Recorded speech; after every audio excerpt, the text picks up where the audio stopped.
माननीय प्रधानमंत्री भारत हकीकत का बयान तरक्की तनाई में छुपी हुई है।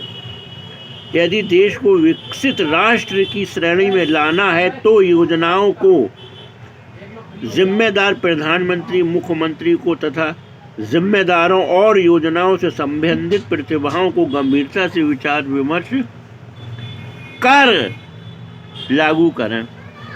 करने वालों यानी जिम्मेदारों का दिमाग हुड़दंगबाजी संसद में तथा संपूर्ण जगहों पर लग जाता है, जिससे विकास की गति मंद से मंद हो जाती है।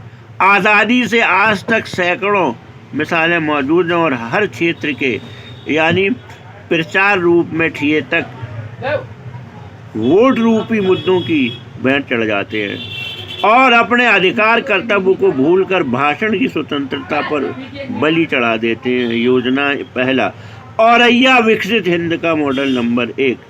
नंबर दूसरा, रामकृष्ण मिलन एक्सप्रेस वे।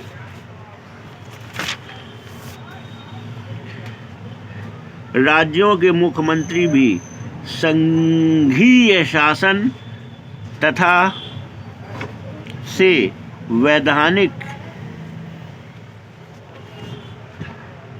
शांति के साथ, कुछ बुरा मानने वाली बात नहीं है यदि समझ में दो योजना न आ रही हो तो अंतर्राष्ट्रीय स्तर पर तथा संबंधित पड़ोसियों के हुक्मरानों और वहाँ की प्रतिभाओं को विचार विमर्श तो करो। अल्लाह ईश्वर की जात और ताकत और सिफात पर हमें पूरा भरोसा है और हमको ही कामयाबी मिलेगी, लेकिन हमारे मरने के बाद। 12/1/2017 जुमरात 5 से 7 बजे तक। विशेष तौर से 3 योजनाओं की अभी मात्र 5-5 पेज की अति लघु व्याख्या प्रस्तुत कर रहा हूँ। आगे भी विस्तृत व्याख्या पेश करता रहूँगा। रामकृष्ण मिलन एक्सप्रेस वे सड़क, रेल, मिनी हवाई लगभग 3201 किलोमीटर का मेरे आदरणीय भाई हमारे देश में उत्तर भारत की ओर विकास की गति अधिक चली। ढाका चटगांव से काबल जीटी रोड मुख्य रूप से तथा गंगा यमुना नदी Kannauj Delhi Howrah railway line, Mughal road वर्तमान में इटावा बिनकी फतेहपुर,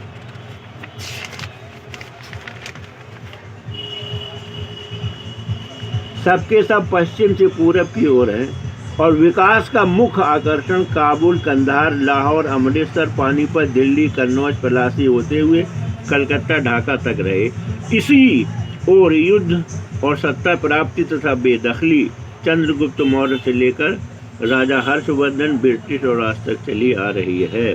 लिहाजा उज्जैन, देवास, इंदौर यानी दक्षिण से उत्तर की ओर भी तो केंद्र सरकार हमारी योजना को समझे और मथुरा, कुरुक्षेत्र, हस्तिनापुर, ऋषिकेश, हरिद्वार तक। कहने का मतलब ये है कि हमारे द्वारा प्रदर्शित नक्शे को समझो। तो जो 38 वर्ष पूर्व सरंगवेरपुर में खुदाई के दौरान देखा और अल्लाह ईश्वर ने दिमाग में डाला, हमारी उपरोक्त योजनाओं के तहत पड़ोसियों को मिलकर 11 ट्रैक लगभग बन रहे हैं। क्या मिल बैठकर शासक और संबंधित प्रशासक विचार विमर्श नहीं कर सकते? मेरी राय है कि जब 70 वर्षों से अनेक बैठकें हो चुकी हैं लेकिन ढाक के 3 पात साबित हुई, लिहाजा इस योजना के तहत हिंद महासागर में अमन और शांति का बिगुल अवश्य बच सकता है। वो योजना है रामकृष्ण मिलन एक्सप्रेस वे, रेल तथा मिनी हवाई। और भगवान राम का हिंद महासागर में वनवास के दौरान पैदल पदार्पण, एक रात सरंगवेरपुर में ठहरना तथा नदी का पार करना और चित्रकूट होते हुए लंका का पदार्पण। दूसरी ओर मोहम्मद सल्लल्लाहु अलैहि वसल्लम का काबे मक्का से इशारा करना कि हिंद की ओर से खुशबू आ रही है। विशेष तौर से सभी फरीक समझें और हमारी योजना के बारे में पंचायत तो करो। सरकारों के स्तर से जब इस योजना में हाथ डालोगे तो सर गैबी मदद, ईश्वरी सहायता इंशाअल्लाह अवश्य प्राप्त होगी और विकास के रास्ते खुलेंगे। जब उज्जैन, देवास से हरिद्वार, प्रयाग, सरंगवेरपुर, अयोध्या, हिमालय पर्वत के किनारे किनारे हरिद्वार तक चौमुखी आवागमन तीनों साधनों से होगा तो नितांत सस्ता और सुलभ होगा और लगभग हमारे देश का 1/4 का क्षेत्रफल बाकी जगह की मिसाल बनेगा और हमारी सरकारें तथा पंचायत वाले सहयोगी एक दूसरे की मदद करेंगे। बात बड़ी है लिखने समय तो सुनो, हम और हमारे पड़ोसी देशों की प्रतिभाएं पश्चिम और संपूर्ण संसार में एक देश की एक मात्र प्रतिभा पानी, बिजली, नमक तथा संपूर्ण विकास से संबंधित योजनाओं का सिरमौर बना हुआ है।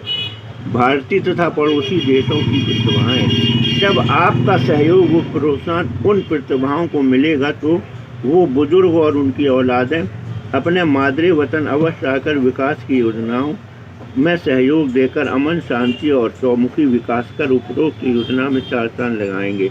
नहीं तो बर्बादी वाली चीज़ों को बांटकर पिछले दशकों से एक दूसरे को चढ़ाकर मौत के कुएं में बड़ी तेजी से मोटरसाइकिल चला रहे हैं। अब आगे बढ़ो, विदिशा, मथुरा, कुरुक्षेत्र तथा प्रदर्शित अन्य स्थान बड़े महत्वपूर्ण और इस योजना में हाथ तो डालो। 4/11/2017 शनिवार 4 से 5:15 प्रातः। हम जब सरंगेरपुर में सर्वेयर की हैसियत से काम कर रहे थे तो प्रोफेसर बीबी लाल और के.एन. दीक्षित ने चबूतरे पर बैठकर हनुमान चबूतरे पर बैठकर ये कहा था कि जब भगवान राम यहाँ आए हैं और पदार्पण किया है, श्रीलंका गए हैं, तो ये विकास की गति रेल की और सड़क की, हवाई जहाज़ की ये होना चाहिए। ठीक, अब